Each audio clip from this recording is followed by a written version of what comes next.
Music and movies के सभी गाने सबसे पहले आप तक पहुंचे, तो चैनल को फ्री में सब्सक्राइब करें और बेल आइकन को जरूर दबाएं।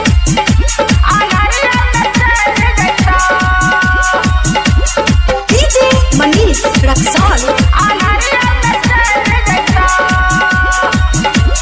presented by Krishna Music and Movies।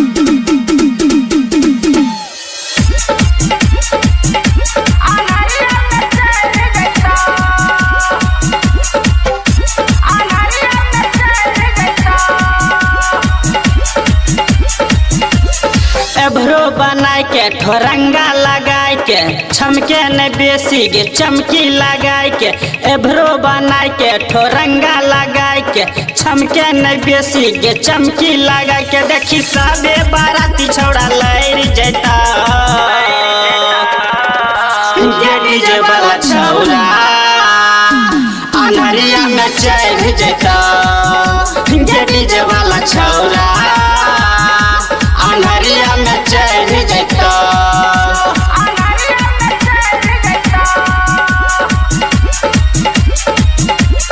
DJ Manish Raxaul presented by Krishna Music and Movies।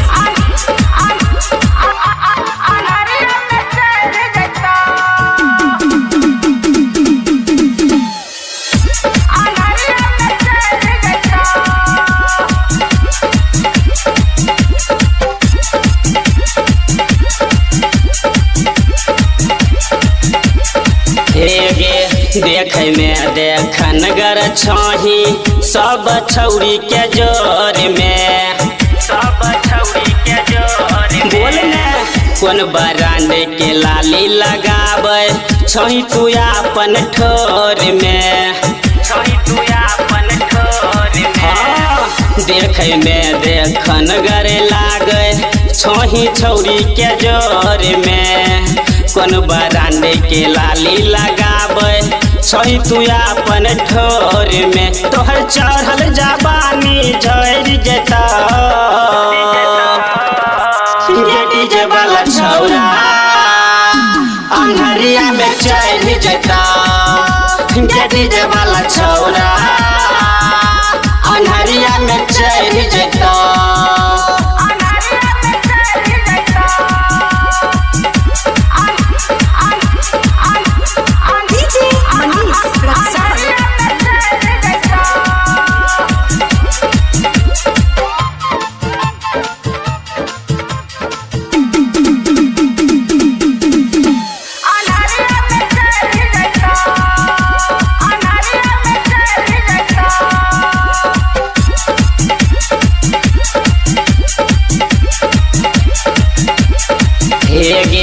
गर्मी तोहर झड़ जैतौ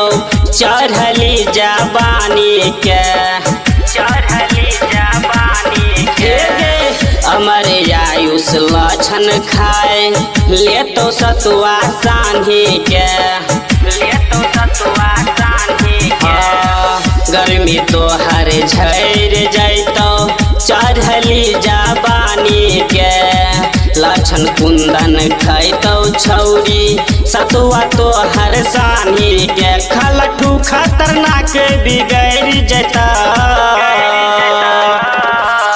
डीजे वाला छौड़ा अनहरिया में चढ़ जता डीजे वाला छौड़ा अनहरिया में चढ़ जता।